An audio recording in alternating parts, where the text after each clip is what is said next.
আজ হীরাপুর থানা কৃষক সভার পক্ষ থেকে 94 নম্বর ওয়ার্ডের বাসিন্দারা আসানসোল পৌর কর্পোরেশনের মেয়র বিধান উপাধ্যায়ের সাথে দেখা করে এবং তাদের কিছু সমস্যার বিষয়ে একটি স্মারকলিপি পেশ করে। মেয়র বলেন, তাদের কথা মনোযোগ দিয়ে শুনেছি এবং আশ্বাস দিয়েছি যে তাদের সমস্যাগুলি শীঘ্রই সমাধান করা হবে।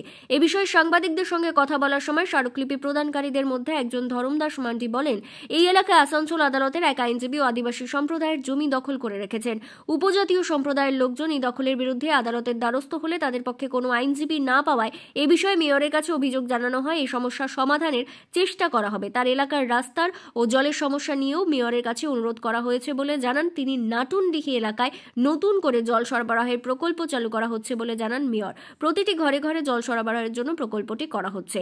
এ বিষয়ে আমাকে বলা হয় যে এই এলাকায় অনেক লোক আছে যারা জল সরবরাহের জন্য আবেদন করার জন্য যথেষ্ট নয় এবং তাদেরও বিবেচনা করার জন্য অনুরোধ করা হয়েছিল। রেলওয়ের পক্ষ থেকে তার এলাকায় একটি ওভারব্রিজ নির্মাণ করা হলেও তার এলাকার লিংক রোড থেকে ওভারব্রিজটি 100 ফুট দূরত্বে থাকায় রেলওয়ের পক্ষ থেকে বিষয়টিও বিবেচনা করা হবে বলে জানান এবং সেই রাস্তা নির্মাণের ব্যবস্থা করা হবে।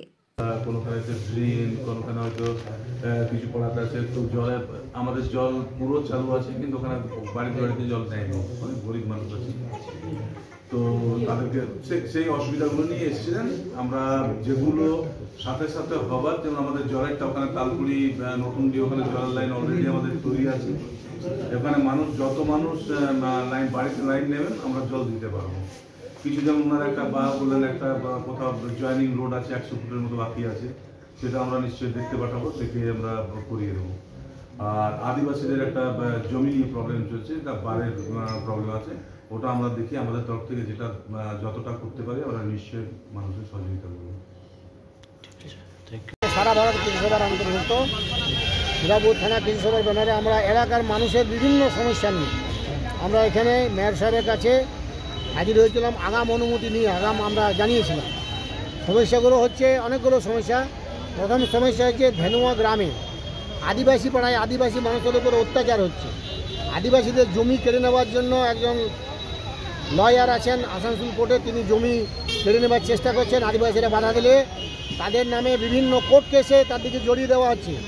আদিবাসীরা কোর্টে গিয়ে যে উকিলের মাধ্যমে সে মোকাবিলা করবে সে সুযোগটুকু পাচ্ছে না।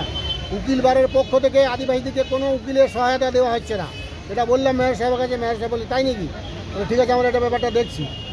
যারা উকিল দিয়ে অন্তত পক্ষে কোর্টে আইনি সহায়তা পায় সেই ব্যাপারটা দেখার জন্য আমরা নতুনডি তালপুরি এলাকায় জলের পাইপলাইন বহুদিন ধরে তৈরি হয়ে আছে, ওভারহেড ট্যাঙ্ক আছে, সেইটা দেওয়ার জন্য যে আপনারা চালু করুন। উনি বললেন আমাদের লাইন চালু হয়ে গেছে, আপনারা এলাকাবাসীকে বলুন। এটা জলটা আমাদের মেনলি হচ্ছে বাড়ি বাড়ি সাপ্লাই দেওয়ার জন্য এই জলের লাইনটা করা হয়েছে। এটা স্ট্রিট টেপ দেওয়ার জন্য নয়, বাড়ি বাড়ি সাপ্লাই। আপনারা প্রত্যেক হোল্ডিংবাসীকে বলুন, তারা যেন অ্যাপ্লাই করে, তাহলে আমরা জলটা চালু করে দেবো। আমরা আমাদের এলাকায় এবারে মানুষকে বললেন আমরা টাকাও অনেক কম করে দিয়েছি, যারা গরিব মানুষ পারবে না তাদের জন্য কম টাকা দিয়ে তারা যাতে কানেকশান নিতে পারে। এলাকায় কোনো উন্নয়নমূলক কাজ হচ্ছে না। বিভিন্ন উন্নয়নমূলক কাজের কথা বললাম, যেমন তালকুড়ি নতুনডি একটা আমাদের রাস্তা আছে 9 কিলোমিটার, ধেনুয়া এয়ার স্টেপ থেকে গুরু নানক পর্যন্ত। সেই রাস্তা 2004-এর আগে হয়েছিল, এলডিএ থেকে হয়েছিল। সেই রাস্তা এখন বেহাল হয়ে গেছে। তো ওটা ওনার জানা নাই। কাউন্সিলারও এখানে সেরকম ধরনের কোনো রকম জানায়নি। বলে ঠিক আছে, আমি ওটা দেখছি। আমাদের ধেনুয়া এবং কালাঝুরিয়া দুটো গ্রামের মেন ড্রেনের যে আউটলেট না থাকার ফলে জল যেখানে সেখানে গিয়ে পড়ছে, মানুষের জমি নষ্ট হচ্ছে। বলে ওটাও আমি দেখে নিচ্ছি যাতে আউটলেট করা যায়। যদি জায়গা থাকে নিশ্চয়ই আউটলেট করবে। আমাদের একটা বড়ধুল গ্রামে, যেটা আমাদের দামোদর কালীপাহাড়ি যেটা বাইপাস রেলওয়ে লাইন আছে, আসানসোলকে বাইপাস করা হয়েছে গুডস ট্রেন চালু করার জন্য। অনেক দিন আগে হয়েছে, 1960 সালের আগে।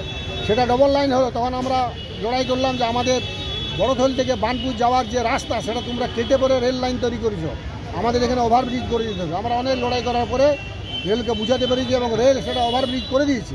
কিন্তু ওভারব্রিজ থেকে আমাদের বর্তমান যে এক্সিস্টিং রোড, সেই রোডের সঙ্গে যোগাযোগের জন্য যে অ্যাপ্রোচ রোড, সেই অ্যাপ্রোচ রোড প্রায় 100 ফুটের মতন দরকার।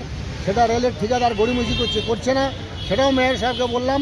বলে ঠিক আছে, ওটা আমরা দেখে নিচ্ছি, যদি সেরকম হয় তো আমরা করে দেবো, যাতে মানুষের সুবিধা হয়। এলাকাবাসীরা অনেকে গরিব মানুষ পেনশন পাচ্ছে না, যারা বিধবা আছে, বার্ধক্য আছে, শিডিউল কাস্ট শিডিউল ট্রাইবের যে জয় বাংলা জয় জওহার পেনশন, সেগুলো হচ্ছে না।